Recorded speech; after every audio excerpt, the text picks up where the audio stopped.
Me olvidé, perdón. Ahora estamos grabando y esto obviamente voy a subir los videos al aula también cuando tengamos aula. Hablé ya con la profe María y me dijo que en breve vamos a tener aula. Entonces, el trabajo sería hacer un artículo de cualquiera de los temas. No va a ser largo el artículo, va a tener va a ser 5 páginas, de 3 a 5 páginas voy a ver. Eh, Y eso van a tener que hacer como trabajo final. Y les voy a dar un mes después del finalizar. O sea, la última clase que tenemos el módulo, van a tener hasta el mes siguiente para presentarme ese artículo, porque yo sé que un artículo no se hace en 3 días. Entonces les voy a dar un mes para hacer el artículo científico, para que ustedes lean, se informen. Eh,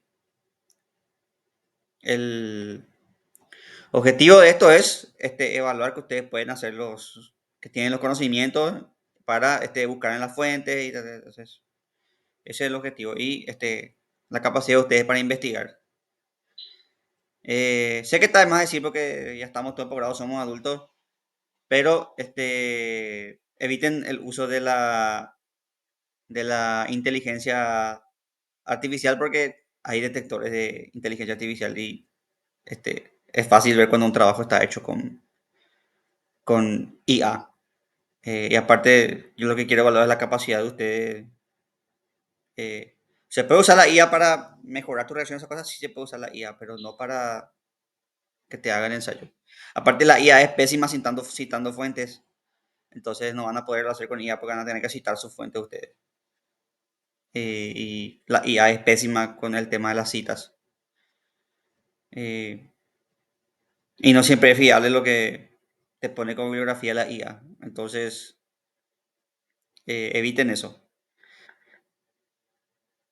Eh, ¿Alguna duda, consulta o alguna pregunta sobre la asignatura, sobre el trabajo o cualquier otro tema? Les escucho.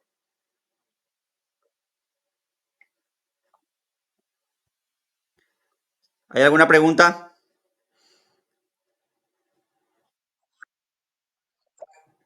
Perfecto. Perfecto, está claro entonces. Está todo claro entonces. Bueno, entonces,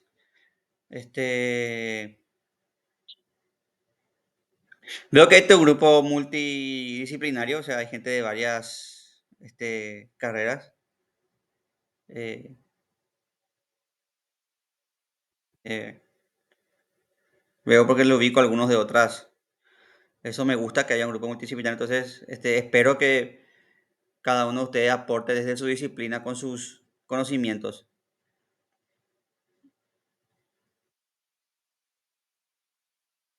Bueno, sin más, voy a compartir y empecemos con el.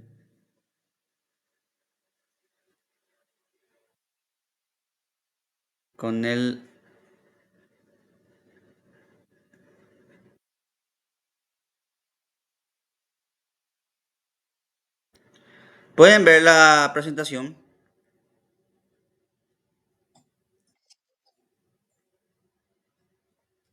Genial. Bueno, como les dije, vamos a empezar hablando de lo que es el tiempo. Que la verdad es que es una pregunta bastante complicada. ¿Qué significa? Y es algo hasta paradójico, porque el tiempo es algo que vivimos todos los días. O sea, todos los días vivimos el paso del tiempo. El tiempo es algo que está en nuestras vidas todos los días. Eh, Vemos que las horas pasan, que los días pasan, que los años pasan. O sea, convivimos en el tiempo. Pero el tiempo es una de las cosas quizás más difíciles de definir. Tenemos muchas preguntas de lo que es el tiempo. ¿Qué es el tiempo? ¿Existe realmente el tiempo o es solo una percepción nuestra?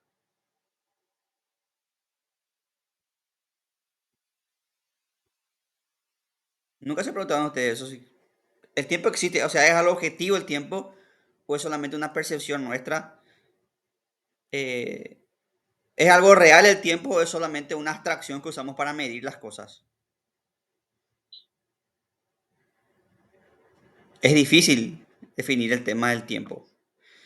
Para hacer una definición aproximada, podemos definirlo. como una magnitud. Magnitud quiere decir forma de medida, que sirve para medir la duración de uno o más acontecimientos. O sea, este, tenemos un acontecimiento A, yo tiro algo, acontecimiento B, ese algo cae. Y esa duración entre A y B es lo que medimos como tiempo.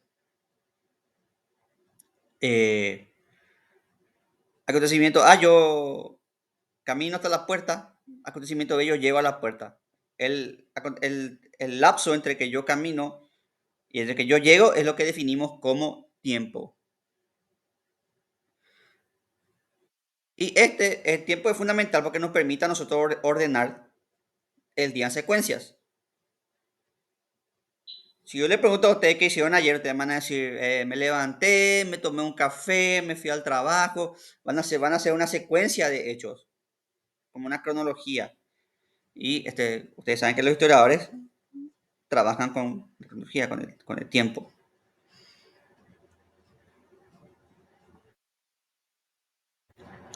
Entonces, esa es una forma sencilla y hasta pragmática y fácil de definir el tiempo. El tiempo es más complejo que eso, pero este, eh, algo que podemos usar para definir fácilmente. Bueno, ahora vamos a poner un poquito más que yo se vamos a hablar de la física. En la física, el tiempo considerado, en la física clásica, en la física newtoniana, el tiempo es considerado un valor absoluto. Este, el tiempo acá es lo mismo que el tiempo allá, que el tiempo, entonces el tiempo era absoluto. Esto es en la física de Newton, que influye en el pensamiento, por ejemplo, de pensadores como Kant. Es decir, el tiempo es uno acá, en otro, pero esto cambia en la mecánica relativista, donde se complejiza con el problema del tiempo. Porque la relatividad, el tiempo y el espacio se unen, forman espacio-tiempo, o sea, el espacio y el tiempo son uno. Por eso usamos medidas de tiempo para medir el espacio. Yo digo, la galaxia Andrómeda está a tantos años luz. Años luz son un año a la velocidad de la luz. O sea, usamos una medida de tiempo para medir distancias del espacio. Es como que yo diga, Sajonia está a una hora de acá. Usamos nosotros la medida de tiempo para medir el espacio. Pero la relatividad, el espacio y tiempo depende de el observador y de la velocidad. Eh, si yo viajase a la velocidad de la luz, el tiempo se ralentizaría, vería todo como en cámara lenta, casi suspendido, si yo pudiese viajar a la velocidad de la luz, lo que no se puede. Eh, de hecho, las estrellas que nosotros vemos, cuando miramos en el cielo, nosotros miramos al pasado. La luz que yo veo de la estrella que estoy mirando es la luz que tarda miles de años en llegar. O sea, yo estoy viendo miles de años en el pasado. No estoy viendo esa estrella como es ahora. Estoy viendo la luz que viajó miles de años para llegar acá. Si la estrella está... la estrella más cercana a nosotros es Alpha Centauri, que está a 4 años luz. O sea, yo Alpha Centauri veo como era hace 4 años. Nuestro Sol, nuestro Sol está a 8 minutos luz. O sea, el Sol, yo veo el Sol como estaba hace 8 minutos, no veo el Sol actual. Entonces, cuando miro el cielo, yo no miro el presente, miro el pasado.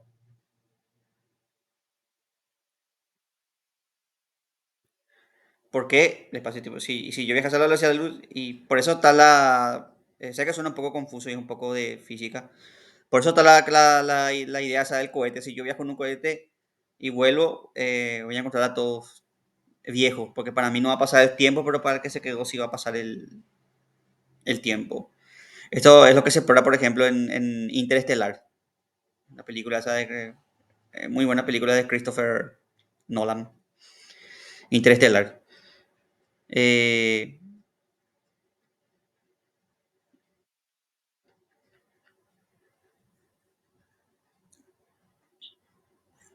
en teoría, la física relativista hace posible viajar al futuro, pero no al pasado.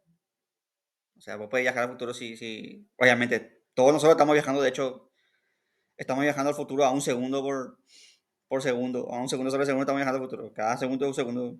Pero te digo, pues, si te vas a la velocidad de la luz y volvés, vas a llegar a la Tierra en un futuro lejano por la diferencia de velocidades.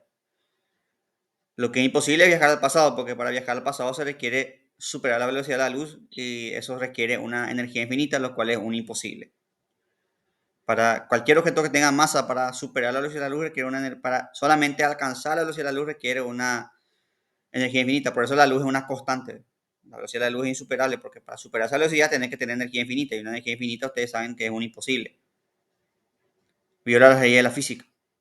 Pero dejémonos de física. El punto es que el tiempo para Einstein, la teoría de la relatividad, no es algo absoluto. Mi tiempo acá en la Tierra es diferente al tiempo en el espacio, es diferente al tiempo en otros planetas. Porque el tiempo depende de la velocidad, de la distancia de la gravedad. Esto se hizo con experimentos, con relojes atómicos en la Estación Espacial en la Tierra, dos relojes atómicos sincronizados, y por milésima de segundo, la Estación Espacial tiene diferencia de tiempo de milésima de segundo. O sea, en el espacio el tiempo en órbita pasa milésima de segundo más rápido el tiempo que, o sea, la gente en el espacio es milésima de segundo, viaja milésima de segundo en el tiempo. Es imperceptible para el ser humano, pero los relojes atómicos pueden medir con precisión ese cambio. Si estuviera cerca de un agujero negro, ese cambio sería mucho más notorio, por ejemplo. Pero bueno, lo importante es que el tiempo depende del observador y depende de factores como la velocidad y la posición en el espacio. No es algo absoluto. Pero el tiempo no es solamente una magnitud física, sino que también es una magnitud histórica. La historia justamente tiene como objeto de estudio el tiempo. No el tiempo en sí, sino los hechos acontecidos a través del tiempo. O sea, lo que estudia el historiador son sucesos, hechos, cosas que ocurrieron a través del tiempo. Básicamente la historia estudia el pasado. Y la historia puede verse,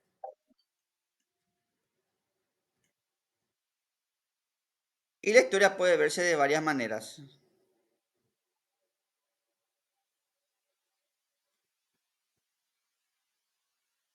Puede verse desde una perspectiva ontológica, es decir, lo que, lo que es la historia en sí. ¿Qué es la historia? Eh, ¿Cómo ocurre este hecho? ¿Qué implicancia tiene este hecho histórico? Eh, por ejemplo, no sé, la llegada de los europeos a América, ¿qué implicancia tuvo eso? ¿Qué cambio social ocasionó? ¿Qué hace que ese hecho sea un hecho histórico?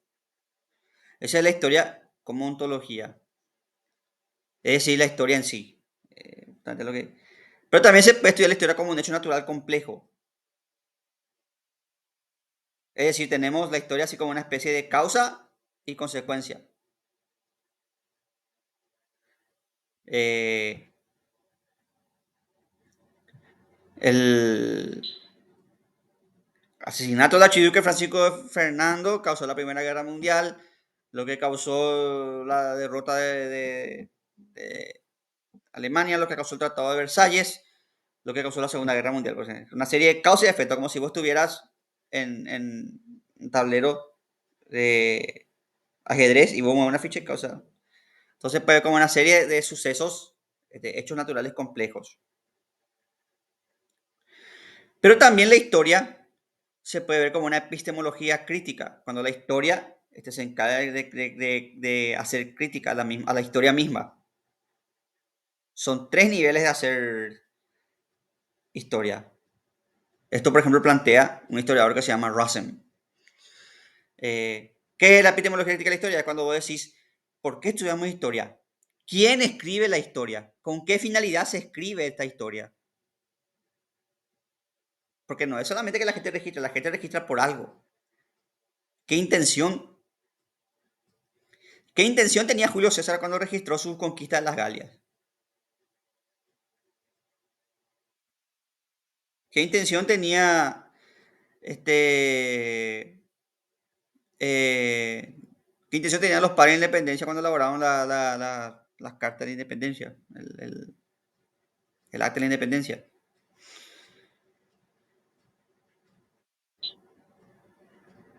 Entonces, ¿qué intención? Porque la historia es escrita por seres humanos que tienen intención, que tienen propósito. Y también está el tema de quién escribe la historia, de por qué se escribe la historia, por qué recordamos esto y no lo otro.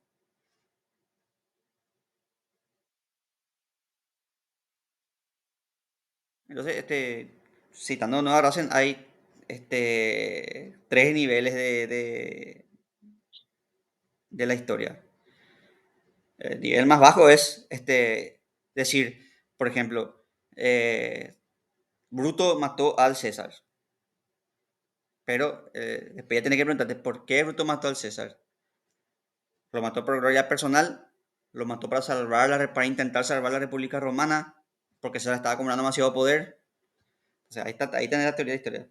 Por eso, la historia,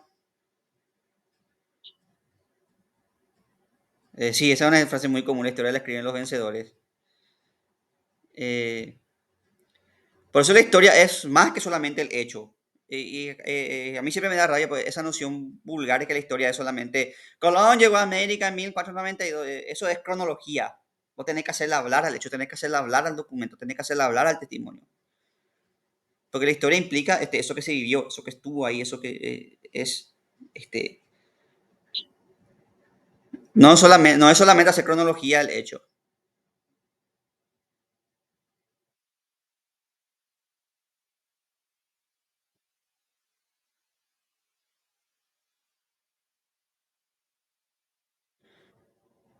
Entonces ahora desglosemos un poco de qué trabaja la historia. Ahora tenemos que diferenciar lo que es un suceso de lo que es un hecho.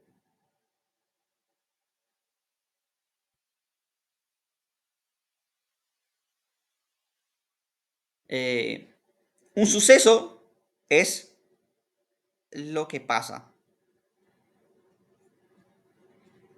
pero cuando queda registrado,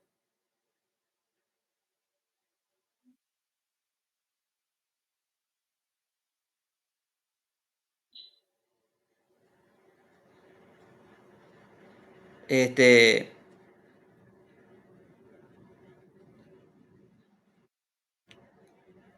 eh, así, están los hechos, que son las cosas que nos pasan día a día, pero cuando queda registrado es un suceso.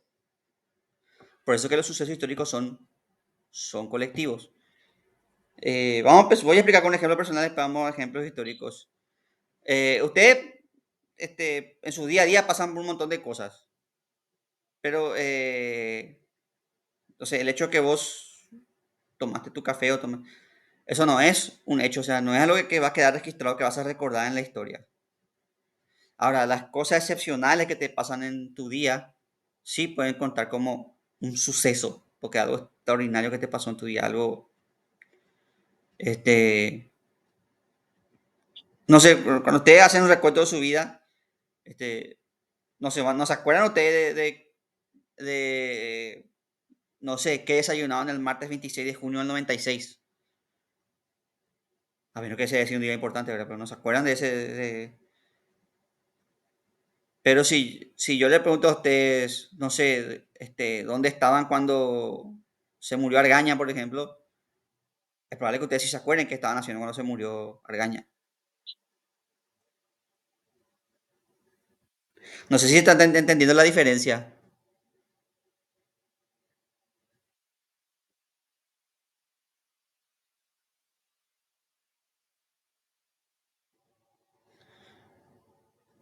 Lo mismo es, lo mismo pasa en la historia. En la historia, no sé, nadie recuerda qué estaba haciendo Juan Pérez en el 10 de agosto de 1825. O sea, nadie recuerda eso. La historia recuerda los sucesos, los hechos que marcaron, y son colectivos, quedan en la memoria colectiva. Hay sucesos que quedan en una determinada población y hay sucesos que quedan ya así en toda la colectividad, este, a nivel nacional o a nivel incluso mundial. Por ejemplo, el 11S es un suceso que quedó a nivel mundial, suceso histórico que cambió no solamente sino que cambió, no solamente la historia estadounidense, sino la historia del mundo. El 11S es un suceso histórico a escala global. Eh,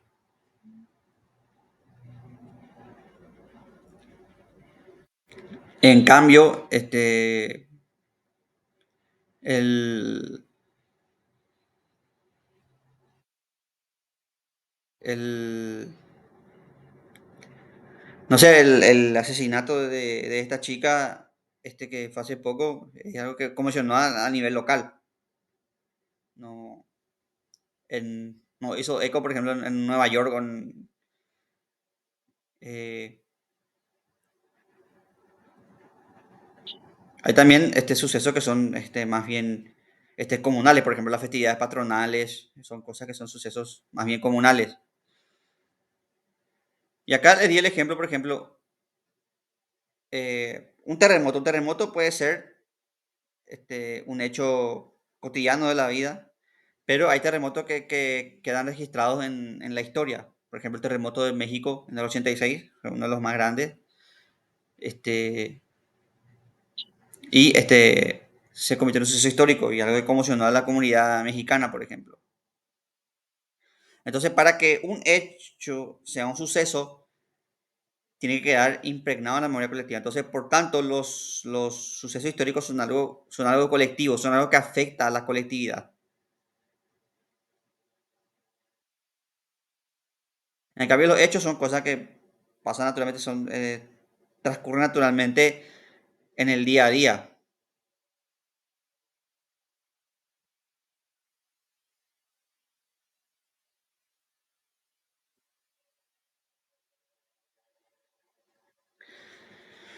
Y todo hecho y suceso histórico ocurre en el tiempo. Y por tanto, por eso el tiempo, como explicaba al principio, es una categoría fundamental de la historia. El historiador estudia los sucesos históricos que transcurren en un tiempo. Por tanto, el tiempo es una categoría fundamental de la historia.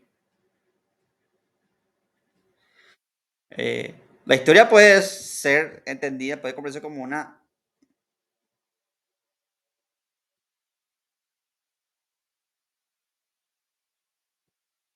muy buena pregunta, Tintín. Muy buena pregunta. Sí, de hecho tiene que estar registrado, ya sea en forma. Sí, exactamente, Rodrigo, debe tener en el imaginario. Muchas veces no está registrado así en forma verídica, sino que está registrado a veces incluso en la tradición oral. Por ejemplo, el tema del diluvio, que es un suceso, de hecho es un hecho histórico. La mayoría de las culturas tienen la idea del diluvio. De hecho, hasta los guaraníes hablaban del diluvio. Hay un jesuita llamado Peramas, José Manuel Peramas, jesuita español que vino acá como misionero, que en su libro La República del Platón y los Guaraníes cuenta que los indígenas hablaban de un gran diluvio que hubo y que se salvaron algunos subiéndose a las palmeras. Y Peramas dice, esto es una prueba de que la enseñanza de nuestro Señor es verdad, porque incluso gente que no conoce la Biblia sabe el diluvio. ¿Qué dicen los historiadores sobre el tema del diluvio? Lo más probable es que el diluvio sea algo que se transmitió desde el deshielo, cuando terminó la glaciación, varias zonas del planeta se inundaron y eso quedó en la memoria colectiva, es un suceso y se transmitió a través de los mitos. Por eso que en la epopeya de Gilgamesh de los sumerios está el tema del diluvio, Los griegos también tienen su diluvio. La Biblia, su diluvio. Los indios guaraníes hablaban del diluvio en tradiciones orales, en relatos orales que se fueron contando de generación en generación. Entonces, es un tema universal, básicamente, prácticamente porque en varias partes del mundo afectó esa inundación producto del deshielo. Entonces ahí está el tema de cómo se transmiten. Por eso, justamente lo que dijo el compañero, tiene que quedar en el imaginario colectivo.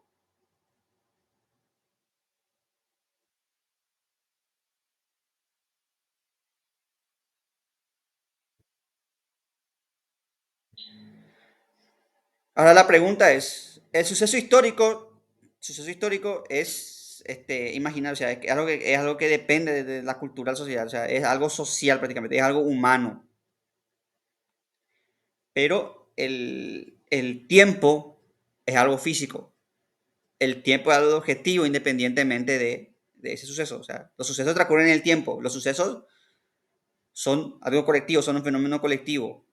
Pero los hechos históricos, los hechos, lo que pasa es físico y transcurre en el tiempo, que es una magnitud, como vimos al principio, física. Y una cualidad del tiempo es que el tiempo es irreversible. Esto se ve en la física y se ve perdón, la camilla poner otra vez un poquito físico, pero tengo que explicar.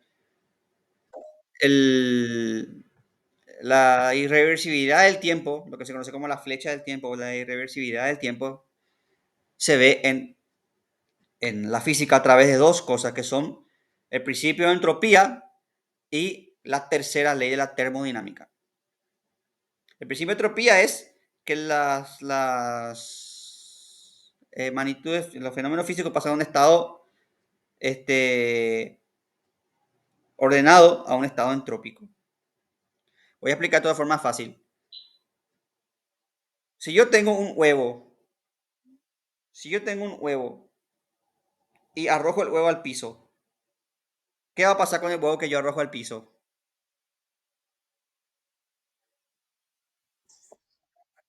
Sí. La pregunta es, ¿puedo yo volver a la normalidad otra vez ese huevo?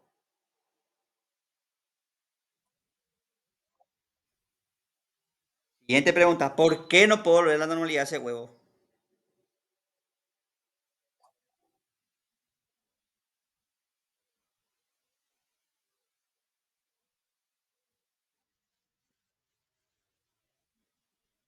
Exactamente, eso se llama un estado entrópico. Los átomos del huevo estaban contenidos, pero cuando el huevo se convierte lo que pasa a un estado entrópico y los átomos de ese huevo estadísticamente es imposible reconfigurar otra vez esos átomos de tal manera que quede el huevo intacto como estaba antes. El tiempo pasa de un estado ordenado a un estado, de hecho el universo está en un estado entrópico. Eso explica por qué se rompe el huevo, por qué la taza no puede dar la taza y también por qué no podemos rejuvenecer, no podemos ir para atrás como el cangrejo, tenemos que ir para adelante, porque el universo, nuestros átomos están.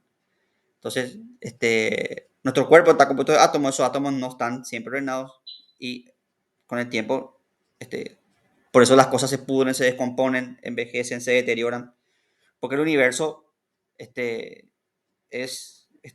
pasa, se van a estados trópicos, así como entonces, eso es el principio de entropía. Pasamos a el desorden. Y es, eso es por estadística. Cuando yo tiro un conjunto de canicas, la estadística dice que las canicas se van a esparcir. Es poco probable que las canicas caigan y queden ordenadas así. Y lo mismo pasa en el universo. Parece que el universo se está expandiendo. El universo es como las canicas que yo tiré. Entonces el universo va a un estado entrópico y las cosas no pueden mantenerse siempre en el mismo orden.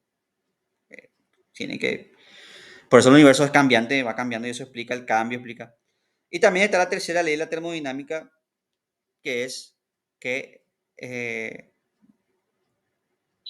la temperatura el universo va eh, buscando lo que es el equilibrio térmico. O sea, el universo empezó como algo súper caliente y se va enfriando, se va enfriando. Es como cuando vos pones algo caliente en el agua y el agua se calienta un poco y le enfría se va transfiriendo la temperatura. Y esa ley de termodinámica explica por qué el universo pasó de un estado súper caliente a un estado que estamos actualmente ahora y que de hecho el universo se va a ir este, enfriando con el paso de los milenios.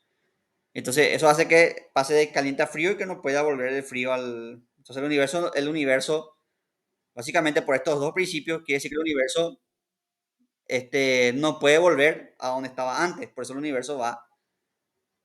universo funciona hacia adelante. Básicamente para volver atrás necesitas romper todas las leyes de la física. Como le dije, según la relatividad necesitas romper la velocidad de la luz este, para romper este, lo que es imposible porque necesita una energía infinita. Pero básicamente el universo, lo que les quiero explicar es que básicamente la física demuestra que nosotros vamos para adelante. Porque justamente el universo eh, está estructurado de tal forma que este, el tiempo va hacia adelante. No sé si estoy todavía hablando español, pero es como les explico que objetivamente el tiempo va hacia adelante, que el tiempo no. O sea, eh, no sé si sigo hablando en español o si tiene que ser.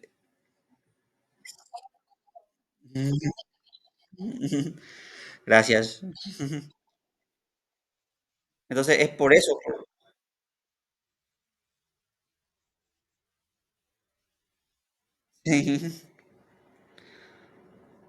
No, obviamente en la ciencia ficción están las partículas como los taquiones y cosas que nos permiten viajar, pero en la vida real eso requeriría básicamente una energía infinita, lo cual es un absurdo, lo cual es imposible, ¿verdad? Eh,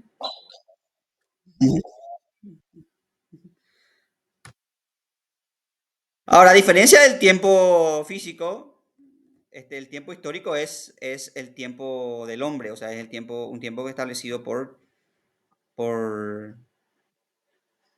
perdón, ahí,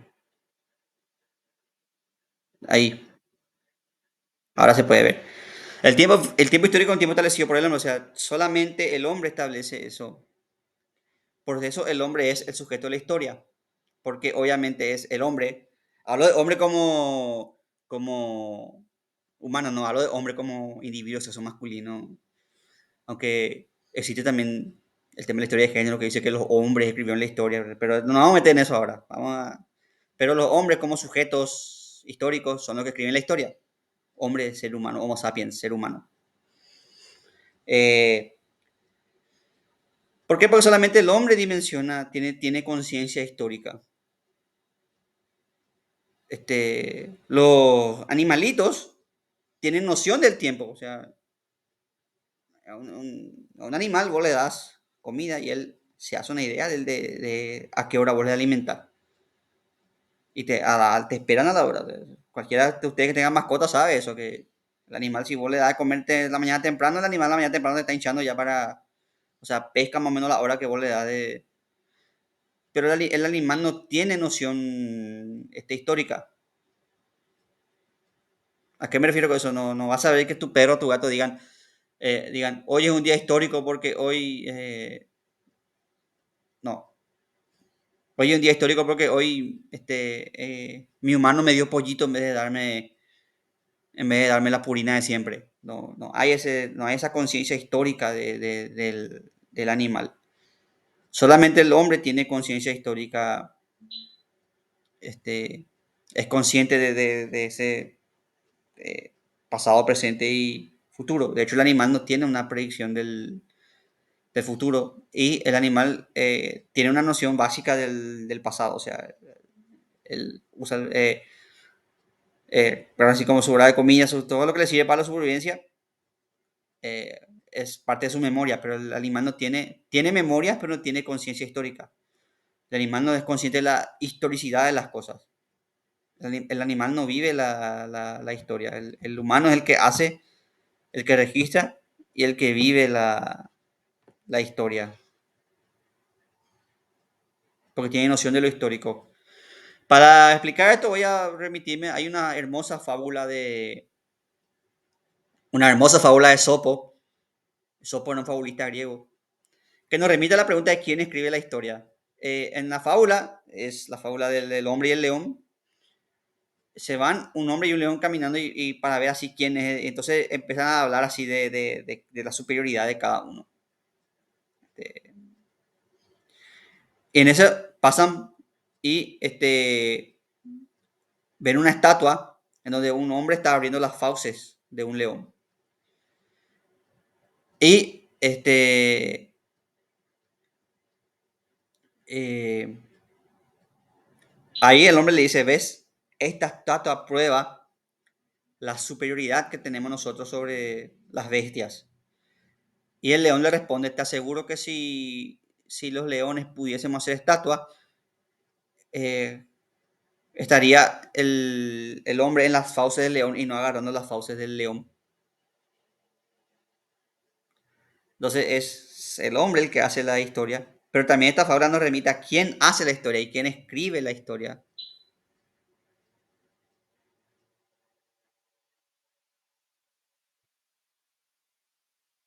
Por tanto, la historia es un producto del hombre.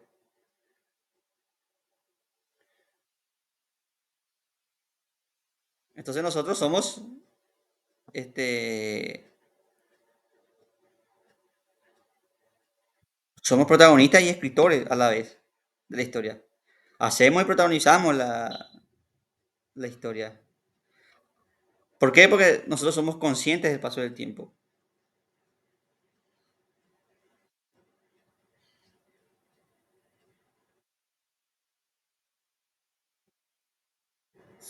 Si, si los animales escribieran la historia, a lo mejor no estaríamos muy bien parados nosotros, ¿verdad? Pero ese es otro tema. Pero el punto es que nosotros hacemos historia.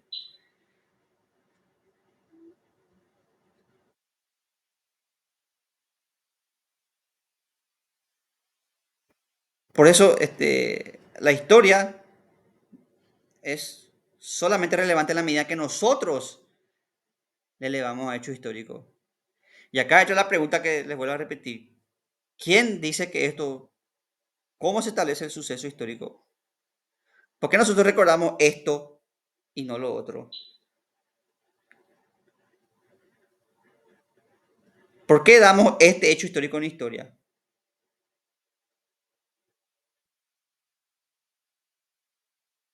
y no otros hechos históricos? ¿Quién decide qué se dan o qué es un hecho histórico y qué no es un hecho histórico? Porque la historia la escribimos nosotros, o sea, el tema de los héroes, de las guerras, nosotros somos los que escribimos la historia. Y ahí está lo que dijo la compañera de que la historia lo escriben los vencedores, eh, que en parte es cierto, pero en parte también justamente la historia está hecha para darle voz también a los vencidos. Pero sí, generalmente la historia la escriben este, los vencedores. Y, pero ¿qué es? ¿Cómo se decide qué es la historia? Es que se enseña en historia. Porque una cosa es el hecho histórico, que es algo así colectivo, que, o sea, todos estamos de acuerdo que la guerra del 70 fue algo histórico, por ejemplo. Pero lo que nosotros estamos de acuerdo es cómo se va a escribir la guerra del 70. Por ser pragmático, quién es el bueno, quién es el malo. ¿Por qué recordamos más esto que esto?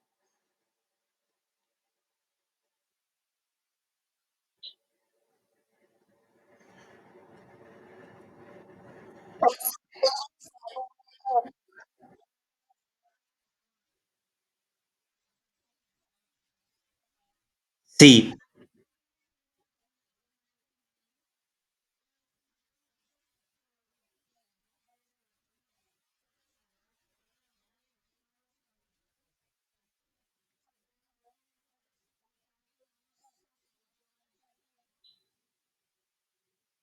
sí, exactamente. Va a quedar como un... A lo sumo va a quedar como un hecho local, así como un... Pero no es que en los libros de historia del año 2035 va a salir así el... Este...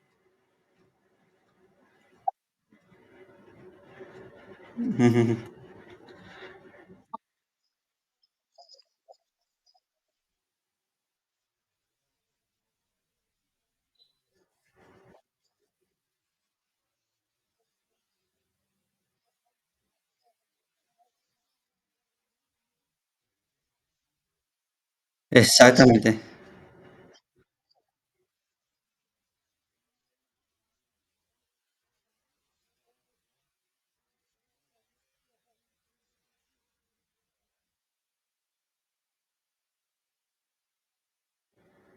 Sí, exactamente. Y de hecho, yo siempre cito lo que dice el vicedecano de nuestra facultad, el doctor Acosta. A nosotros, él fue mi profesor de maestría, va a ser también profesor de ustedes. Y él siempre dice que el futuro se puede, no se puede saber, pero se puede predecir. O sea, yo, por ejemplo, puedo decir, hay tanta probabilidad de lluvia mañana, por ejemplo. Puedo decir que hay probabilidades de conflicto bélico, hay probabilidad de que este conflicto bélico se agudice, por ejemplo. Pero lo que siempre está cambiando, dice el vicedecano, es el pasado. Por eso la historia no es algo estático, no es algo que es este hecho, este hecho, este hecho, este hecho, sino que cómo interpretamos este hecho es lo que cambia. Cómo interpretamos eso. En el caso el ejemplo del caso es el ejemplo es el caso del Mariscal López. Cuando terminó la guerra, el Mariscal López era el tirano universal, enemigo del género humano, porque se impuso una historiografía. Pero ¿qué pasa? Cuando se veía venir la guerra del Chaco, tuvimos que apelar a la figura de un pasado histórico, tuvimos que construir el pasado histórico. Entonces ahí surge el discurso heroico de la guerra del 70. Y ahí era así como hijo de los López, vamos todos a morir. Emiliano R. Fernández contribuyó mucho a eso. Emiliano R. Fernández decía como hijo de los López, vamos todos a morir. Entonces era defender la patria como nuestros padres del 70. Entonces, vencer o morir como en la Triple Alianza. Y ese discurso premió. Y ese discurso fue usado por las dictaduras militares, el tema López militar, la introducción del ejército, hasta los 90 donde tiene el tema del héroe civil y se discute otra vez la figura de López. Este, se rediscute otra vez. El punto es que va cambiando el discurso histórico. No sé si me estoy explicando, va cambiando el pasado, el hecho está ahí. El hecho, la guerra de Triple ocurrió, fue una tragedia, murieron muchísimos paraguayos, nuestra población fue diezmada. Eso es un hecho histórico, eso es indiscutible. Ahora, la interpretación de ese hecho es lo que está en uso y ahí también entran intereses políticos, entra también, como dijo acertadamente Quintín, la búsqueda de una identidad nacional de un país. Nosotros fuimos un país destruido y necesitamos reafirmarnos y de ahí ese discurso nacionalista que puede ser discutido porque fue necesario para la reconstrucción del país, este, para salvaguardar nuestra identidad que fue diezmada. Y hasta ahora perdura ese discurso.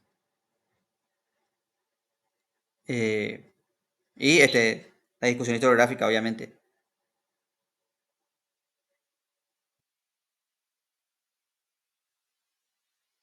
Entonces tenemos que en la historia, los hechos son objetivos. Los hechos son objetivos. En la historia pasan las cosas, o sea, es objetivo. Puedo encontrar registro, encontrar, no solamente registro histórico, puedo encontrar incluso registros físicos, o sea, eh, de,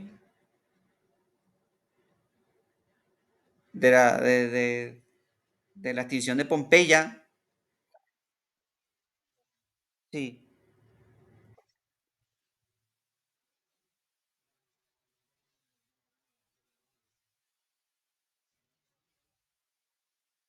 sí. O sea, no el hecho es objetivo, la interpretación del hecho es lo que cambia.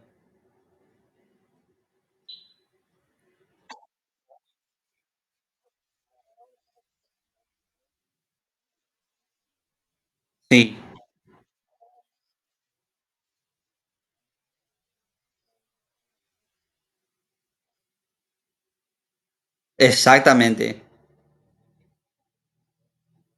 Y, este, eh, como le dije, el hecho en sí es algo objetivo, o sea, la guerra de la Triple Alianza es algo que ocurrió. Hay pruebas físicas, encontramos hasta ahora las balitas en los campos de batalla, encontramos, hay testimonios, fuentes de primera y segunda mano. Ustedes van a tocar con el profesor Cristaldo, seguro van a tocar el tema de las fuentes históricas. Hay fuentes directas como fuentes indirectas de la guerra, o sea, hay un montón de la guerra. Y eso es objetivo, o sea, lo que no es objetivo es cómo interpretas ese discurso histórico. Y no me refiero a reducir la cuestión de, pues, la historia la historia no es una película como para decir, mariscal bueno, mariscal malo. No es tan reduccionista la historia. La historia no es una película de cowboy donde está el bueno y el malo y el feo. eh, Sino que cómo le hacemos hablar a esos hechos, cómo le hacemos hablar y cómo cambia el discurso con el tiempo. Como dijo el compañero López, era enemigo del género humano, incluso tirano universal. Y ahora incluso en Argentina, en Brasil no tanto, pero en Argentina incluso hay toda una historiografía crítica que cuestiona el papel de la misma Argentina en la guerra de la Triple Alianza y que habla de que este, fue una guerra injusta contra está el movimiento revisionista. Por supuesto, están todavía los que dicen que no, que López invadió Corrientes. Ahora están también las cosas objetivas. Objetivamente tenemos la reunión de Punta Rosada. Tenemos los tratados del Paraná que ya demuestran que los ejércitos se estaban aliando ya antes de que López entre en Corrientes, ¿verdad? Eso sí son cosas objetivas. Ahora, lo que sí se puede discutir es el tema de la figura de Mariscal, el tema de, si López se apuró o no invadir. Eso se puede discutir. Si se apuró o no invadir Corrientes. Eso se puede, o sea, eso sí está en la interpretación. Pero los hechos objetivos son los hechos objetivos. Eh, sí, exactamente.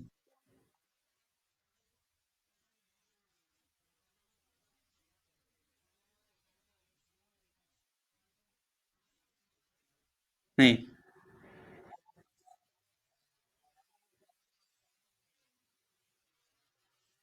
sí.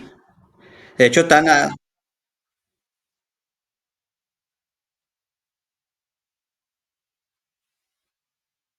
sí,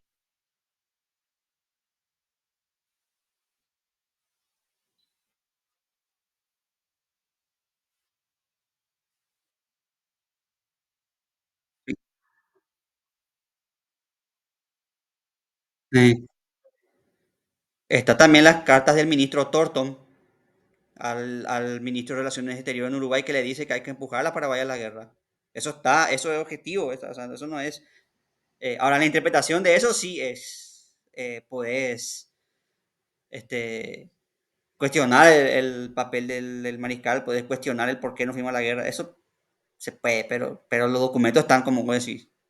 O sea, no puedes reducir a que López un día se levantó y dijo, quiero guerra, voy a meterme contra tres países. Es una explicación muy simplista eso. Se puede discutir el tema de si nos tuvimos que involucrar, si no nos tuvimos que involucrar con Uruguay, eso se puede, pero el hecho histórico, como dijo el compañero, ya hay documentación que prueba que la guerra no, ya se venía.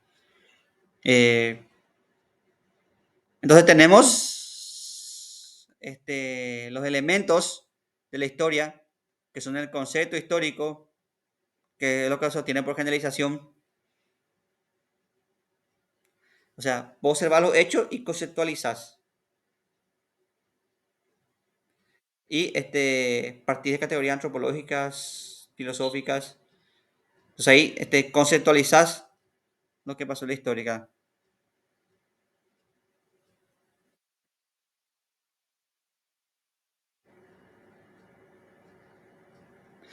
Y después está la interpretación, como le dije, interpretar requiere conceptualizar.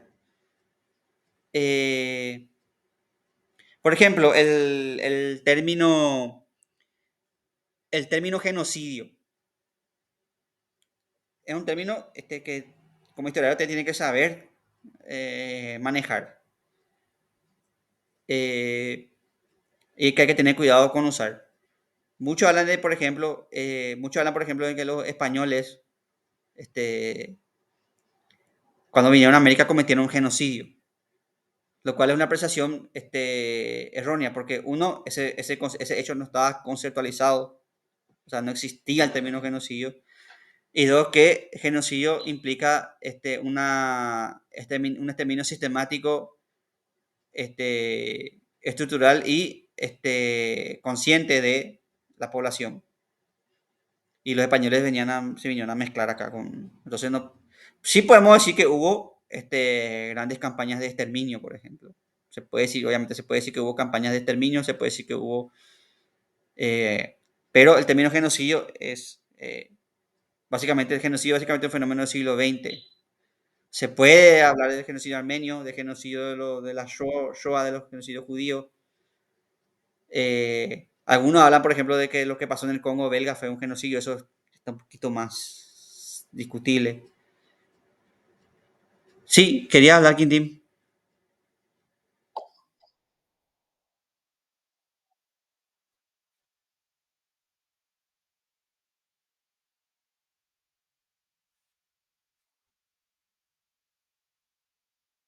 Sí,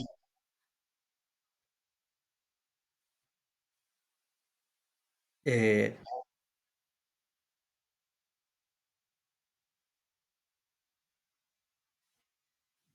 eh, a mí, por ejemplo, si parto así de mi intención, yo, por ejemplo, me encantaría decir que, como muchos dicen, que lo que pasó acá en la guerra 70 fue genocida, que fueron genocidas porque de hecho ahí, incluso Sarmiento decía que hay que exterminar a los paraguayos desde el vientre de la madre, o sea, nos definía como perros, y Sarmiento mismo dice, ganamos la guerra porque matamos a... Sarmiento era... y yo, a mí me gustaría decir que ja, esto es un genocidio, pero no puedo conceptualizar la guerra como una guerra del 70 como genocida, porque no tiene las características de un... No había campo de concentración, no había elementos que implicaban que se mataba en masa a la... Pero sí puedo conceptualizar como una guerra de exterminio. Sí puedo conceptualizar la guerra triple como una guerra de exterminio. Pero no puedo usar el término genocidio, por más que quisiera, no puedo usar porque no entra en las categorías. Lo mismo pasa con la categoría de totalitarismo, que no podemos calificarle a, no sé, a Julio César como un totalitario, porque no tiene las categorías de los regímenes totalitarios del siglo XX. O como cuando yo digo fascista, ahora a cualquiera se le dice fascista, no sé, el profe me dio tareas, un fascista, mi ley es fascista. El problema de decirle fascista a todo es que después al final queda el fascismo reducido a una caricatura, ¿no? Fascismo tiene características específicas.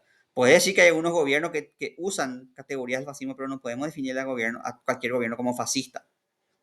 No sé si me estoy explicando. Entonces hay que saber, usted como historiador tiene que saber usar las categorías y los conceptos históricos con prudencia, porque si no, quedamos con una forma errónea de definir los hechos históricos.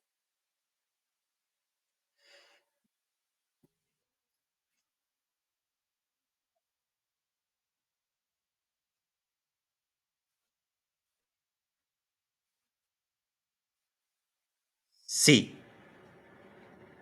en Gaza, de hecho, con respecto a Gaza, de hecho la Corte Internacional ya decretó que es un genocidio, porque incluso está negando la ayuda humanitaria. Y lo que pasa en Irán está escalando en esa misma dirección. O sea que sí, eso sí se puede catalogar como genocidio, porque es un exterminio consciente de la población. Sí,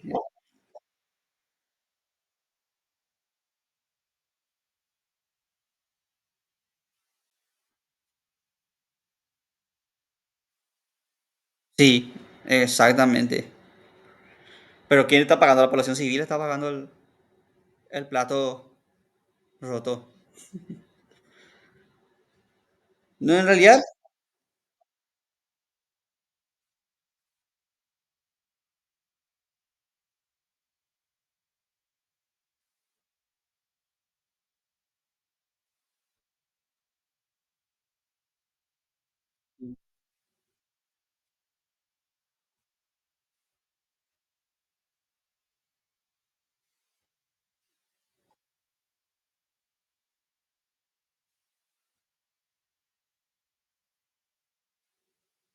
y de hecho es culpa de este extremismo islámico, es culpa de las potencias europeas y de Estados Unidos.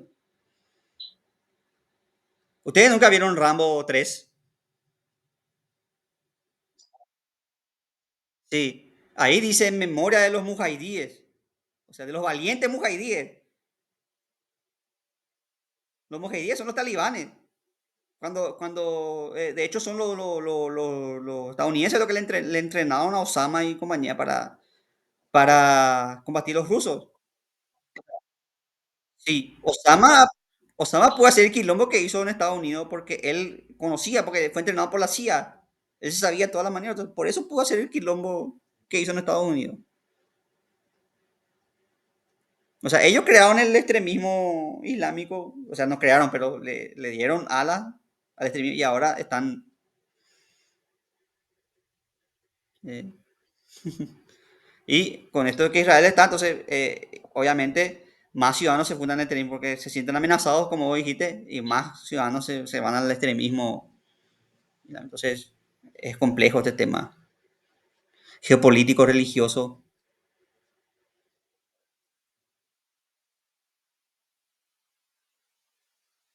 Siguiendo el ejemplo que estábamos hablando, la destrucción de una ciudad, por ejemplo, es un hecho físico. O sea, no sé, tenemos por ejemplo las ruinas de Pompeya. No sé si ustedes conocen Pompeya, las ruinas de Pompeya explotó un volcán, el Vesubio, y la ciudad quedó sepultada bajo ceniza volcánica y por eso conocemos gran parte de la vida común de la ciudad. Quedó la ciudad preservada, fue una destrucción de una ciudad. Pero la interpretación histórica va a depender de factores éticos, políticos, económicos. Esa interpretación de Pompeya.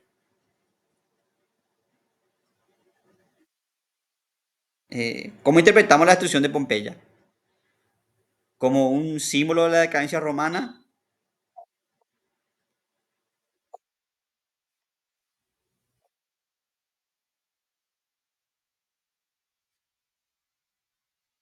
Sí.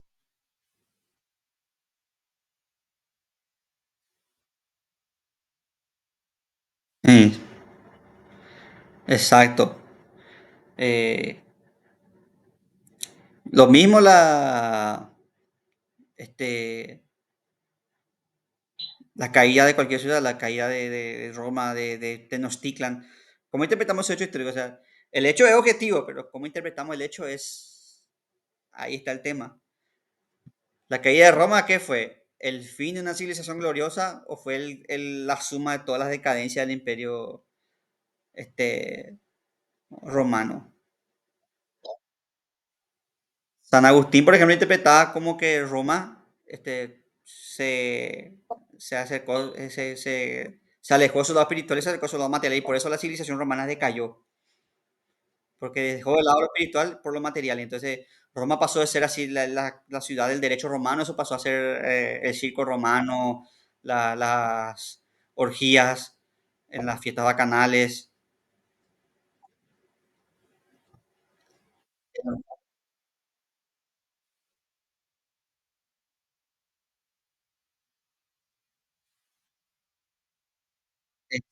Exacto. Exacto. Y lo mismo pasa en las películas. Las películas no son inocentes. ¿Cuántas películas después del 11 de septiembre tenían talibanes como malos? Casualidad, Counter-Strike salió después del 11 de septiembre. El tema del terrorismo. En las películas de James Bond los rusos eran los malos.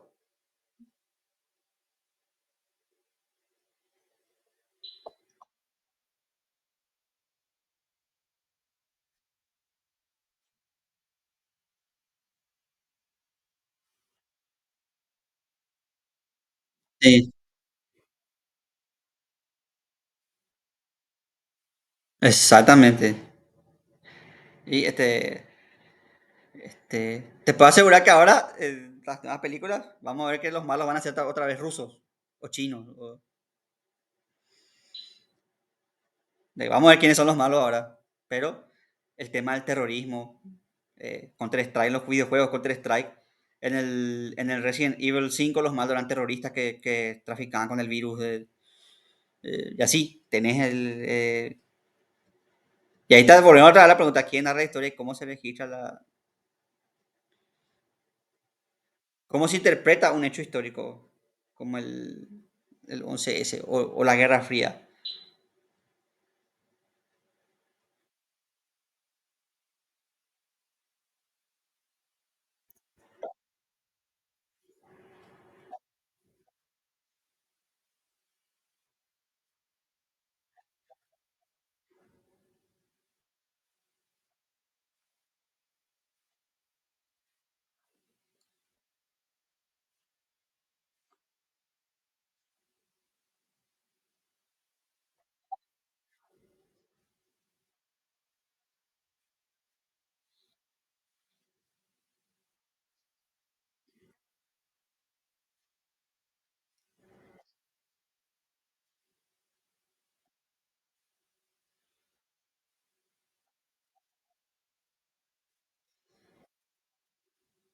Eh,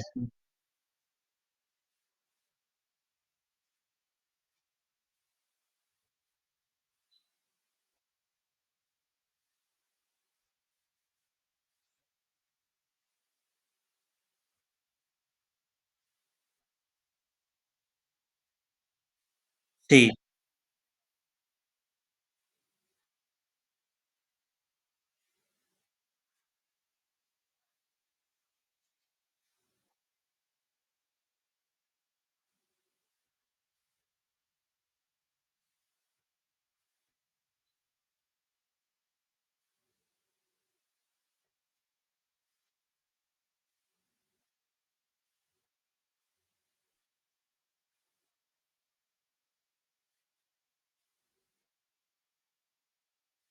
excelente pregunta. Bueno, para empezar, el héroe es en parte una creación del discurso histórico, también en parte una concesión popular. Hay héroes que son héroes por el popular, pero también es una construcción.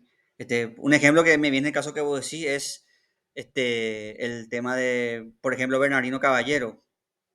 Bernardino Caballero sí fue destacado en batalla, eso sí, de hecho, está el hecho que se destacó en batalla de que fue una persona valiente, que era arrojadizo, aguerrido, pero también es cierto que se usó su figura como héroe por intereses políticos de un partido concreto, el tema del Partido Colorado.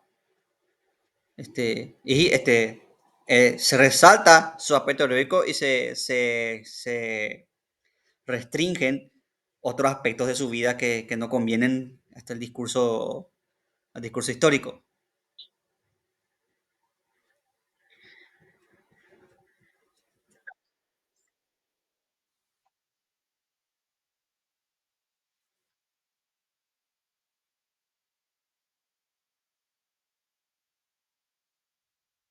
Sí.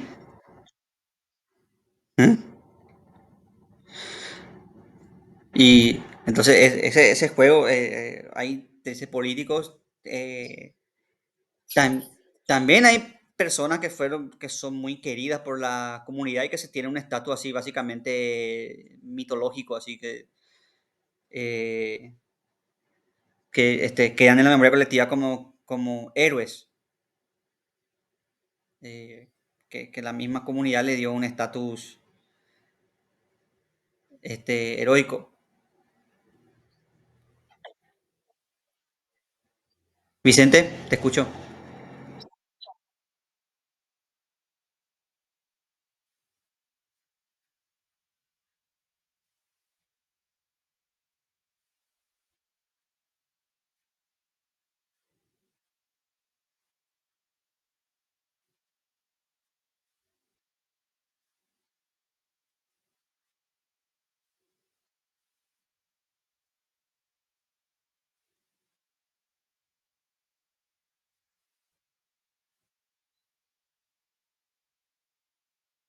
Exacto, a eso quería llegar.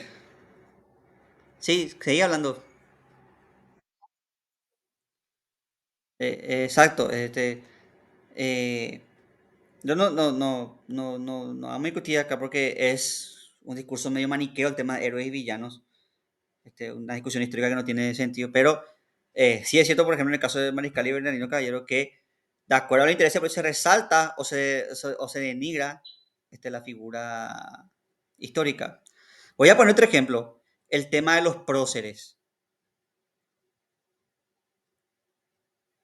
El tema de los próceres, el concepto prócer nos traen acá después de la guerra, después de 1870, no existíamos. El concepto prócer viene de la independencia argentina. No, es acá el concepto prócer. Nosotros acá le teníamos solamente al doctor Francia como principal ideólogo de la independencia. Este, Independientemente del papel que hayan contribuido Fernando de la Mora, Lleros, Caballero, Francia era el artífice de la independencia, así en el imaginario colectivo, él era el líder, y de hecho después se hizo el líder pero después de la guerra sale el tema del concepto de prócer y sale el tema de resaltar las figuras de seres como Fernando de la Mora, ¿verdad? Porque eso también le convenía a la historiografía argentina para que haya figuras este, eh, para que se vea así como una especie de continuidad o de semejanza, no de continuidad, de semejanza entre la independencia paraguaya y argentina. Y se sale la figura, sale ahí el concepto del prócer, y ahí tenemos a este Caballero, que con eso no estoy diciendo que Caballero López, Caballero, Fernando Lamora no hicieron nada, sino que estoy diciendo que de acuerdo al tiempo histórico se resaltó la figura o se le relegó a un tercer plano, vamos a decirle. Lo mismo el tema de nuestra bandera. Yo creo que ustedes escucharon la historia que nuestra bandera primero fue azul, después fue... Ustedes escucharon la historia de las banderas.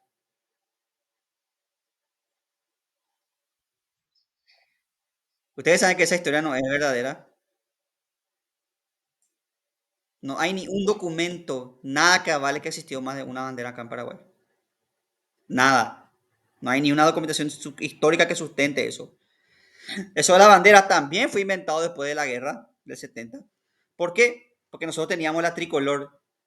Los argentinos tienen la celeste y blanca, que eran los colores de los Borbones. O sea, los argentinos, la bandera de los argentinos es Aguante Fernando VII. Porque Buenos Aires primero proclamó la lealtad a Fernando VII y después, en 1816, recién se independiza. Y nosotros, este, ya la independencia, en 1811 todavía amagamos con eso, pero en 1813 ya declaramos formalmente la independencia. Y de hecho hay testimonios de que el doctor Francia ya en 1810 decía ya que el poder colonial ya caducó. Hay un testimonio que da un comandante de marina portugués de una reunión donde el doctor Francia dijo eso.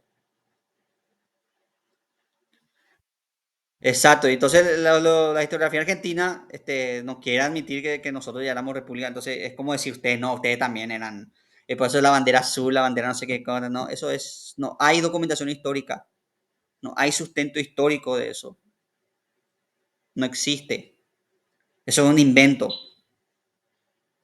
no hay ni una documentación que dice que nosotros tuvimos, siempre nosotros usamos la tricolor, que es son los colores de la república, los colores de la revolución francesa, y eso, por eso los estadounidenses también usan la tricolor y varios países, porque son los colores de la revolución, de la república. Entonces, y eso chocan. Incluso los mismos argentinos tienen su propia invención de que no, la bandera argentina se inventó porque Belgrano miró el cielo y vio las nubes que se ponían con el sol y el celeste del cielo. Entonces ahí es un invento para evitar decir que ellos agarraron los colores de los Borbones porque todavía juran lealtad a Fernando VII. La bandera argentina son los colores de los Borbones.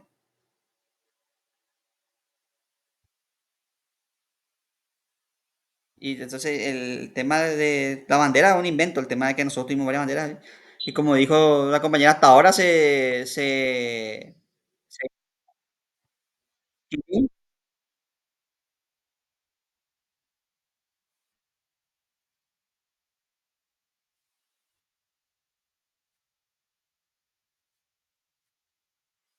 sí. Ahí está, a eso quería llegar. Encima el mito se contradice, porque primero dice que nuestra bandera era de un color y después te dice, no, Juana de Lara dio las flores, que por cierto no hay registro histórico de eso,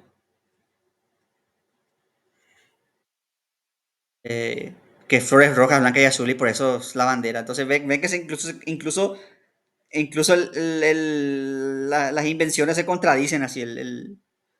Y si vos te vas a la fuente no hay ningún registro histórico de.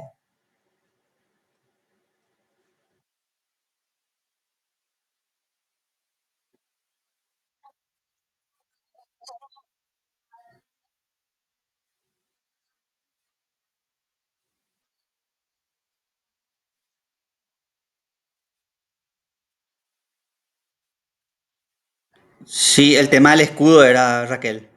El tema del escudo querían cambiar y ahí está otra vez la pelea por los símbolos, porque la gente dice, no, que quieren poner el escudo como era en la época de Stroessner. Eh, no, vamos a dejar. Entonces, lo cierto es que por ley los símbolos patrios no se pueden modificar sin, como dijiste, por eso se trata en el Congreso eso. Y al final quedó como está. Pero sí quería hubo una discusión sobre el tema de los símbolos.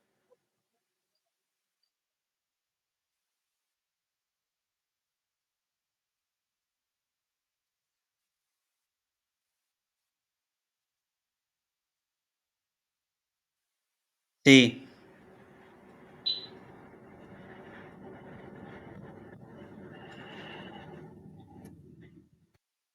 Entonces, tenemos que la historia es la historia, por una parte también, o sea, nosotros tenemos historia local, historia regional, pero también existe la historia universal.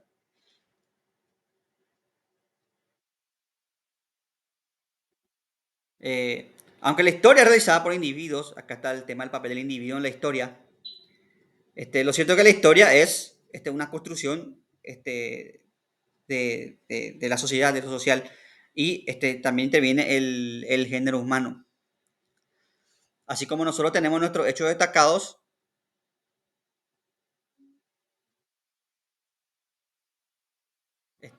en la historia del género humano hay hechos que afectan a toda la humanidad. Este, la conquista de América no solamente afectó a las poblaciones indígenas locales, sino que afectó toda la historia afectó la historia en todo el mundo. España siguió como potencia, cambió la geopolítica mundial, se establecieron tratados de Tordesillas, se estableció el derecho internacional con las leyes de Indias, cambió la alimentación, tanto acá como allá. En Europa llevaron las papas, el chocolate, y acá en América trajeron alimentos europeos, trajeron el ganado. Tintín, te escucho. Sí, el maíz. Eh, entonces, los hechos históricos, sobre todo en esta era globalizada, este, le afectan a todo el género humano, no solamente a un. Nosotros vivimos en un mundo tan interconectado que lo que pasa por ejemplo, lo que pasa en Ucrania o en Medio Oriente, repercute acá. Hay guerra ahí y acá no sube, por ejemplo, suben los precios del petróleo, por ejemplo. Ah, sí, exactamente. Entonces, sobre todo en la tarea realizada ya no podemos ver ciertas cosas como hechos aislados nomás, sino que repercuten en todo el mundo. El ejemplo que di, el 11S, fue un hecho que afectó a la historia, pero no solamente a la historia estadounidense, sino a todo el mundo. Guerra en Irak, este, acá afectó en el tema geopolítico, en el tema, también afectó acá el 11S. En el tema cultural, en el cine. como le dije, las películas de terroristas, eso, la industria cultural se enfocó al tema del terrorismo, entonces afectó en todos los aspectos. Por eso la historia es universal. Lo que pasa acá no solamente afecta, sino que afecta a todo el mundo. Si bien hay hechos históricos que son más bien regionales, por ejemplo, el caso de Cabo Bolaños, el incendio de Cabo Bolaños fue algo más bien regional, o sea, afectó acá a la región. Si bien tuvo repercusión en la prensa internacional, es más bien algo que está en la memoria colectiva regional. Un hecho histórico que tuvo una repercusión más bien regional.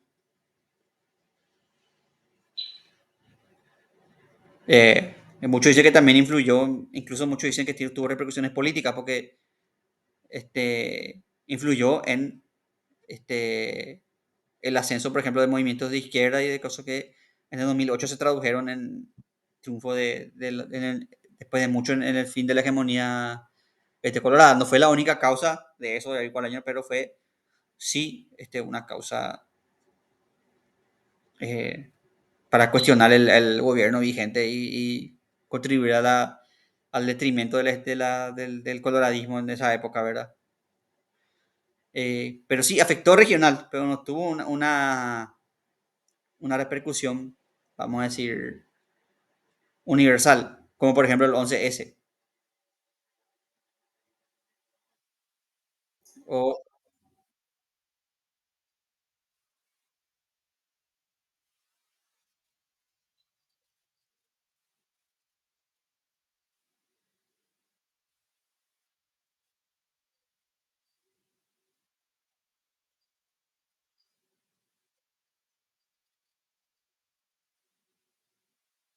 sí,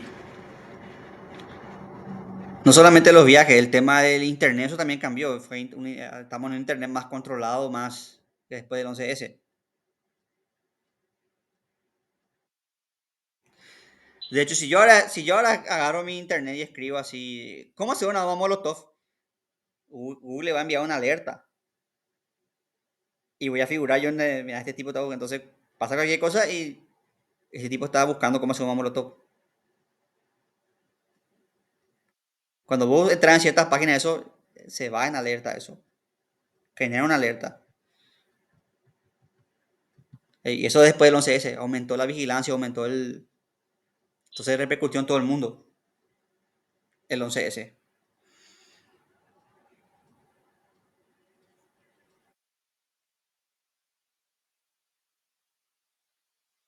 Por eso la historia del humano, la historia no se puede construir en hechos. Un humano construye la historia en relación con otros seres humanos. O sea, la historia se hace entre seres humanos.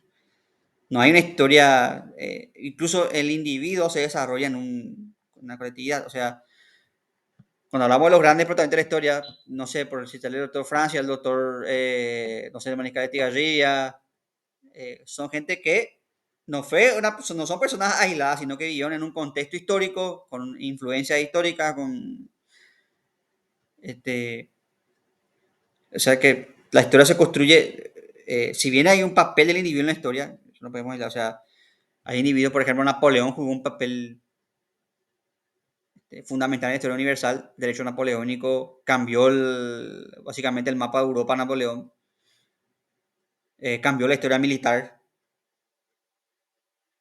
eh, pero Napoleón no es un sujeto aislado. Napoleón era producto de un contexto de revoluciones, del fin de las grandes monarquías europeas. Napoleón tiene un contexto, la tradición militar prusiana, etcétera, etcétera, etcétera.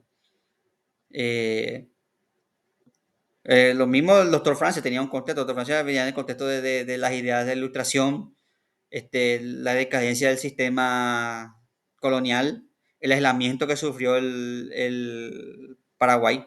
Paraguay era básicamente un lugar de paso, el impuesto de estanco al tabaco, y entonces todo eso hizo que surja la figura del doctor Francia. Lo mismo podemos decir de Hitler, independientemente del papel que tuvo Hitler. Hitler es un producto, o sea, es producto de el Tratado de Versalles, la crisis del 29, la Segunda Guerra Mundial. Este,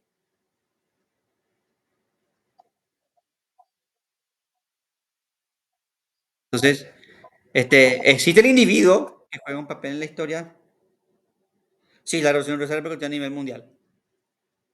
Este, de hecho, básicamente marcó prácticamente el siglo XX la Revolución Rusa, porque justamente el miedo a la Revolución Rusa fue lo que causó después el auge causó la aparición de movimientos fascistas y esas cosas. Eh, Cambió las políticas también obreras en todo el mundo.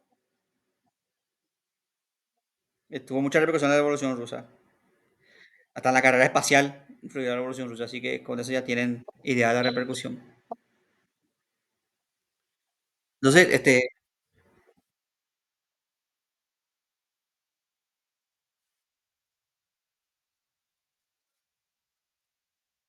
sí, sí,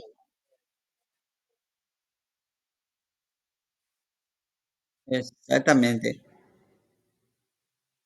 Y ahí está ahí está la discusión así. Esa es la discusión así de, por famoso, si le hubiésemos matado a Hitler no hubiese habido la Segunda Guerra Mundial. ¿Están ustedes seguros de eso? De que si le hubiésemos matado a Hitler hubiésemos evitado la Segunda Guerra Mundial.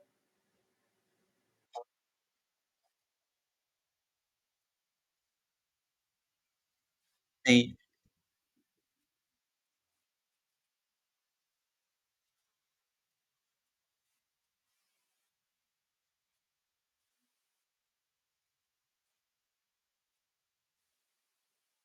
exactamente.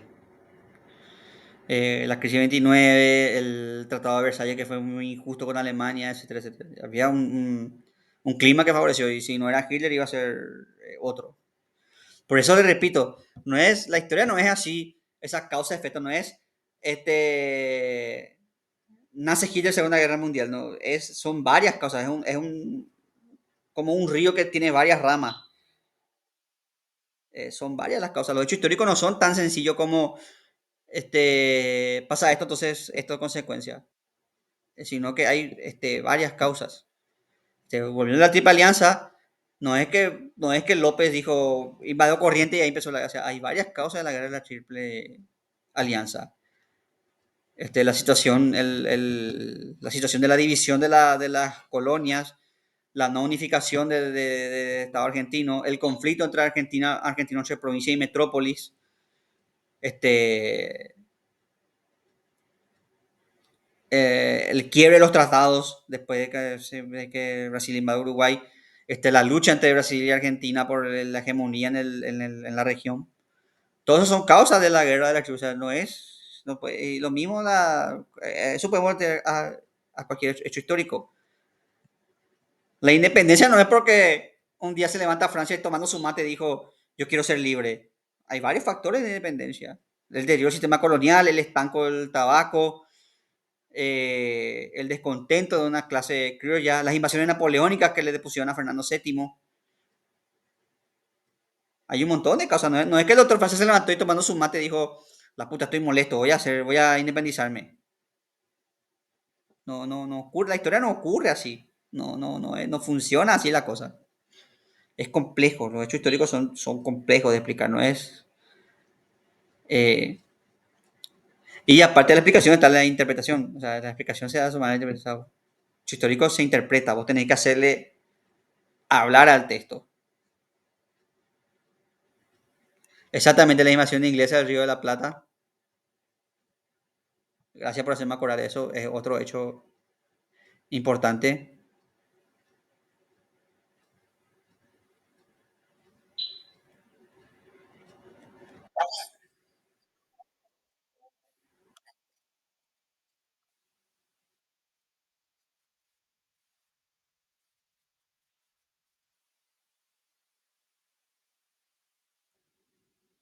Eh, no sé si darle ese papel al miedo, pero sí, sí se puede concluir que se utiliza muchas veces el miedo para manipular la percepción de las masas y concluir en... eh, no sé si te puedo decir, el miedo no fue la causa del fascismo, pero el fascismo, por ejemplo, sí usó mucho el tema del miedo para influir en las masas y de ahí pasa lo que pasa. el fascismo utilizaba el miedo a, por ejemplo, a los extranjeros, a lo diferente, al decir, estos vienen a invadir tu país, vienen a atacar tu modo de vida. Este, entonces se usa el miedo, eso sí, eso sí puedo concluir que se usa el miedo para manipular a las masas.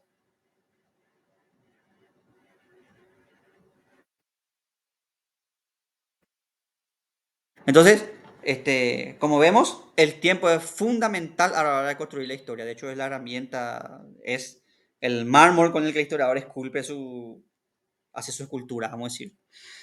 Eh, el tiempo nos permite situar a personas en lugar de los hechos. Como bien dijo el compañero, vos tenés que ser consciente que es una época. Vos tenés que juzgar el hecho con la mentalidad de la época. Yo no puedo juzgar este, no le puedo jugar a una persona del siglo XIX con la mentalidad del siglo XXI, no, no, sé, no sería erróneo.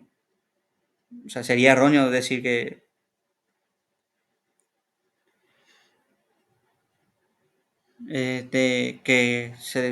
se puede jugar así. Eh, Personas que en su tiempo fueron progresistas, por ejemplo, hoy serían tachadas de conservadoras. John Locke, que era liberal, el liberalismo, hoy en día sería tratado básicamente como un conservador, porque hablaba de la defensa de la propiedad privada,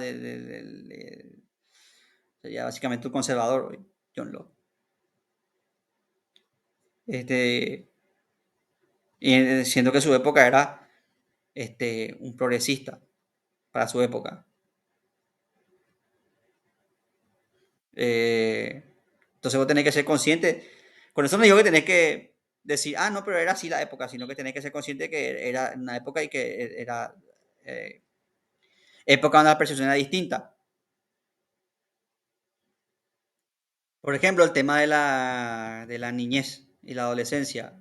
Este, para nosotros es fácil decir, son niños, pero en la época antigua, de hecho hasta la primera mitad del siglo XX, este, un chico de 12 o 13 años ya prácticamente era considerado un adulto, no existía la figura del adolescente, la figura del adolescente viene después de la Segunda Guerra Mundial, pues de niño ya pasabas a adulto, así, vos un día estabas y te ponías el traje de tu papá, zapato y te ibas a trabajar,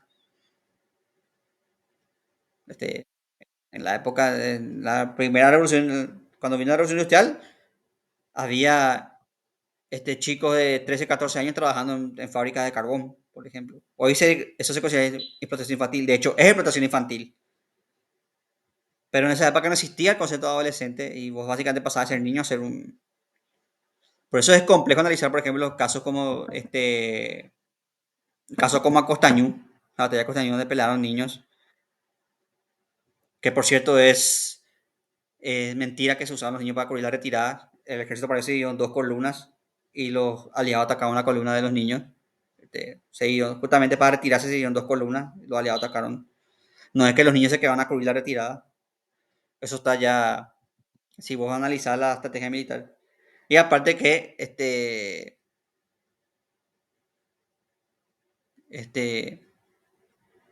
no existía esa figura del adolescente. Eso, ahora recién tenemos el tema después de la Segunda Guerra Mundial surge el tema del adolescente.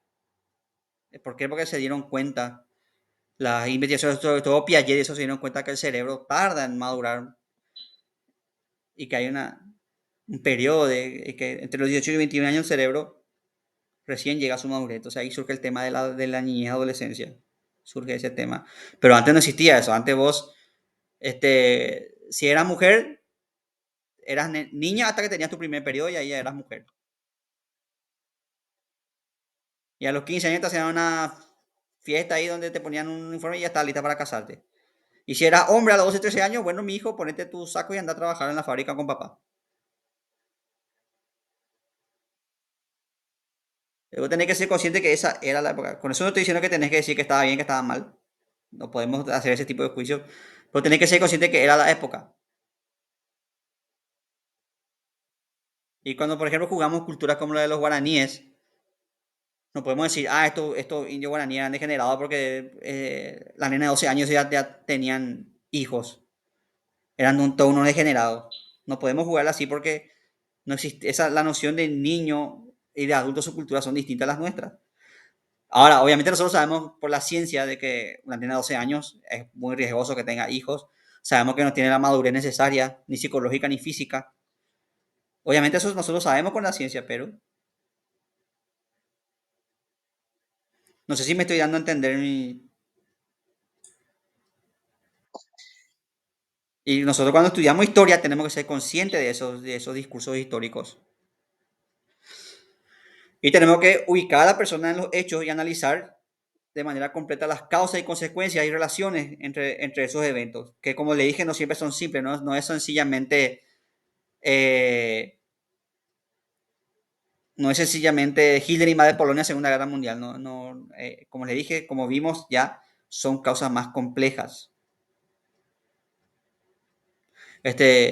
No es que Lenin salió gritando comunismo y vino la revolución rusa. No funciona así. Hubo causas, un deterioro del régimen zarista, la Primera Guerra Mundial, la represión de 1905. Todo eso llevó a la revolución rusa. O sea, no es que ocurrió un día para otro, sino que se fueron cocinando hechos históricos. Y esto implica no solamente los eventos en sí, sino que implica diferentes procesos sociales, políticos, incluso geopolíticos y económicos. Eh, el, en eh, la independencia del Paraguay, por ejemplo, no es solamente un hecho político, sino que también implica un conjunto de procesos sociales, económicos. Cambió la economía de la época, había transformaciones sociales en la época, las transformaciones de las reformas borbónicas, por ejemplo, que influyeron mucho en la sociedad. Este, llegaban, Quintín, te escucho.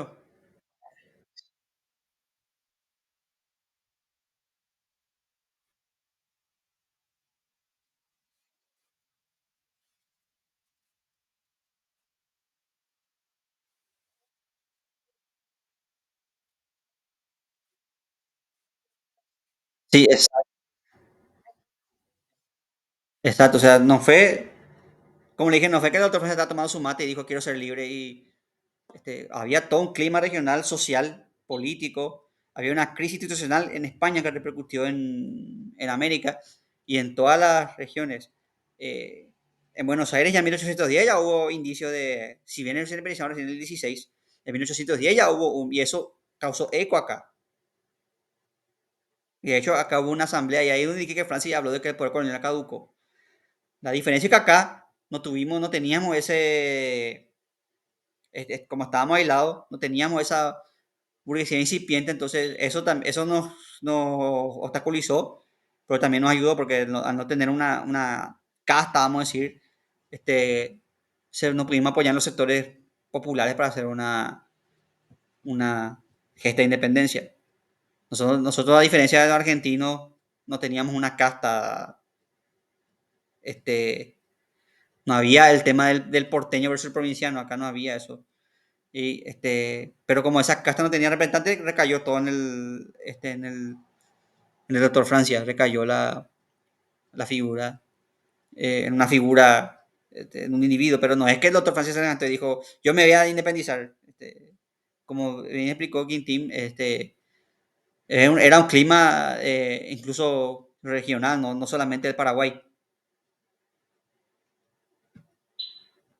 Eh, Nosotros por nuestras condiciones desfavorables nos favorecieron, por eso pudimos independizarnos más rápido que el resto de la región. Eh,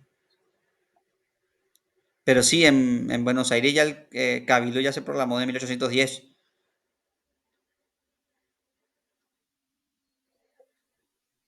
Eh, entonces, la historia no es, nosotros, eso en parte también por nuestra visión hollywoodense, el tema del individuo, del héroe, el tipo Ramo que viene así en Vietnam allá. No, son circunstancias políticos sociales. Los individuos cumplen un papel, obviamente cumplen un papel, no podemos negar el papel de, no sé, Julio César en la historia, pero César es un producto de circunstancias sociales, políticas. Este, César surge justamente a raíz de la crisis de la República Romana. La institucionalidad republicana romana estaba en crisis y es por eso que surge una figura como el César que empieza a acumular cada vez más poder. Y justamente por toda esa crisis que le matan al César intentando salvar la República, pero lo que hacen al final es crear el imperio romano. Y lo mismo, las independencias médicas son producto de crisis sociales, políticas, económicas que causan, son contexto, es un contexto social, político, económico que da luz a que surjan individuos que propicien estos hechos históricos y que causan diferentes eventos políticos y sociales.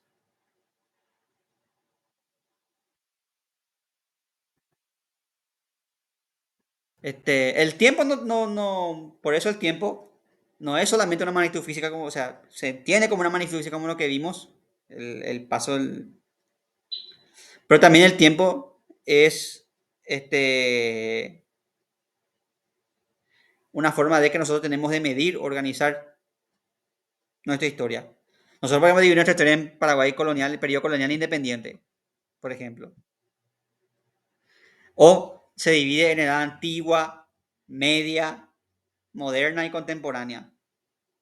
¿Para qué? Para ayudarnos a organizar la historia. Para que en los libros, cualquier libro de historia está antigua, pero lo cierto es que eso es una discusión. Por ejemplo, nosotros estamos en la edad moderna todavía, estamos en la modernidad todavía. Y acá hay unos filósofos, algunos filósofos que dicen que sí, es que estamos en la modernidad. Porque todavía sigue el proyecto de la ilustración, de la burguesía, del gobierno a través de la razón, de que el individuo pueda prosperar en la sociedad. Una sociedad que le dé oportunidad a los individuos, que le dé. Pero hay otros filósofos como Michel Foucault, por ejemplo, o Baudrillard, o Lyotard, o Félix de Guattari, que dice que ese proyecto de la ilustración fracasó, que el siglo XX nos llevó a los totalitarismos, nos llevó a las guerras mundiales, nos llevó entonces el proyecto de la modernidad, la razón, no se usó para mejorar la vida humana, sino que se usó para someter. Entonces, eso se llama la posmodernidad, que tenemos que superar la modernidad. Entonces, ¿en qué época estamos? ¿En la moderna, en la contemporánea? Eso también la contemporánea, muchos dicen que es un invento de los franceses, de los historiadores franceses para engrandecer la Revolución Francesa más de lo que es. Y ahí está la pelea, lo que se llama las peleas por la historia. Si vos lees un libro de historia anglosajón, vas a ver que el hito para ellos es la Revolución Industrial. En cambio, para los franceses es la Revolución Francesa. Entonces, la edad contemporánea para los franceses empieza con la Revolución Francesa y para los ingleses empieza con la Revolución Industrial.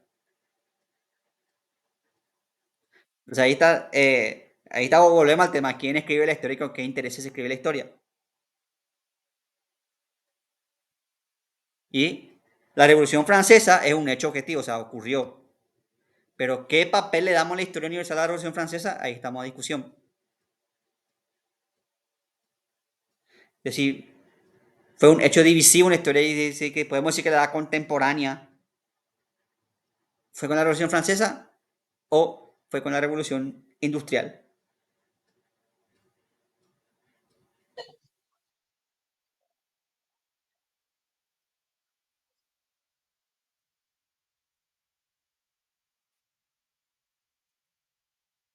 Sí,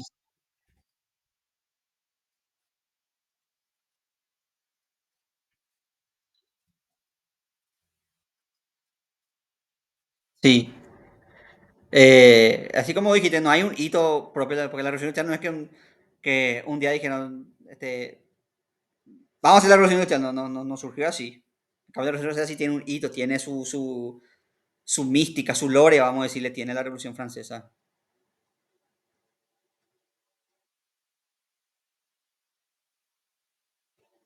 Entonces, tenemos entonces que la historia es en parte algo objetivo, en parte el hecho físico, lo que ocurrió, lo que vos puedes sacarte de testimonio de las ruinas, de los textos, de los documentos, pero también es parte de una construcción humana, una construcción social.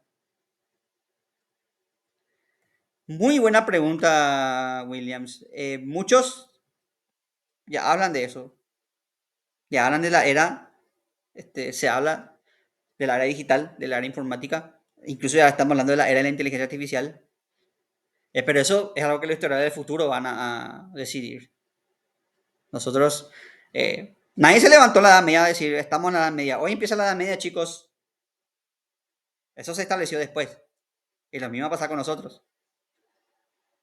No es que hoy termina la Edad Antigua, a partir de mañana a las 10:30 de la mañana va a iniciar la Edad Media, no, no funciona así, eso después se estableció. Sí, y vamos a ver qué establecen los historiadores del mañana, vamos a ver si seguimos la modernidad, si estamos en la edad informática, si estamos en la edad de no sé qué cosa. Eso, vamos a ver cómo se lee. Nosotros no determinamos que los hechos históricos se deciden con el periódico de mañana, o sea, la era de la posverdad, sí. Este, hay cosas que sí, por ejemplo, el vivir la pandemia, nosotros fuimos conscientes que esto va a ser un hecho histórico, esto va a figurar en los libros de historia. Es evidente. Pues cambió todo, cambió la geopolítica, cambió la forma de hacer cine, cambió todo, cambió la pandemia. Pero no siempre somos conscientes que estamos viendo la historia. Y tampoco somos conscientes de cuánta repercusión va a tener esto de la pandemia todavía. Estamos viendo nosotros recién, estamos viviendo. Es como que estamos jugando el partido en la cancha y vamos a ver qué dice el público después del partido. Vamos a ver los comentarios después del público. No es lo mismo opinar del partido cuando el partido terminó que opinar del partido cuando están en pleno partido. Analogía futbolística para que se entienda. Una cosa es estar jugando adentro de la cancha y otra cosa es estar mirando afuera. Pelotudo! ¿Por qué no tiraste? Chutás al otro lado, imbécil. No, no. No sé, la historia no se. Después vamos a dar repercusiones. Por ejemplo, este tema de Coblaño cuando pasó, pocas personas habrán imaginado la repercusión histórica que tendría en nuestro país. Este tema de Coblaño cuando pasó. Después se dimensionó el tema. Lo mismo el marzo paraguayo. El marzo paraguayo, o sea, la muerte de Argaña sí se sabía que iba a tener, pero el marzo paraguayo empezó como una manifestación y terminó con la caída de un gobierno. Y eso no es algo que se puede decir, es algo que pasó, fue así, no fue algo que desde un principio tuvo una dimensión, una connotación histórica así grande.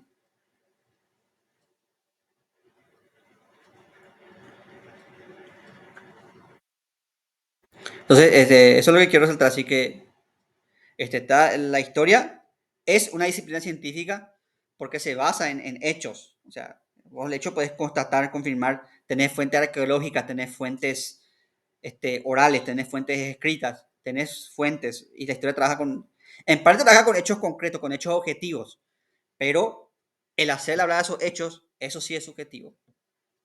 El cómo hablar, la dimensión social que tienen los hechos, la intencionalidad del que escribe, del que redacta el discurso histórico, y todo eso nosotros como historia tenemos que tener en cuenta. La historia no es solamente mirar el documento y decir esto pasó, sino que qué repercusiones tuvo esto, cómo interpreto yo este documento, por qué escribió quien escribió, con qué objetivo.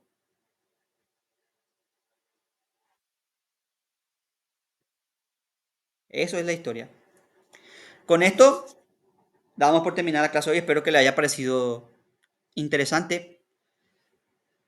Nos vemos el siguiente sábado. Voy a averiguar ya para tener el aula virtual en la semana. Voy a pedir, la profesora María me dijo que en estos días ya va a estar, así que voy a estar al pendiente de eso. Espero que le haya parecido muy buena la clase. Cualquier cosa, estoy en contacto con ustedes. Pueden escribirme en el grupo o a mi personal para lo que sea. Gracias, Mirna.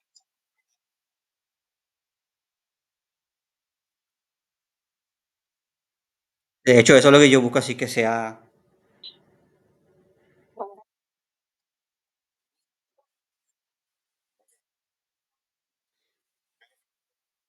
que tengan un buen fin de semana. Nos vemos.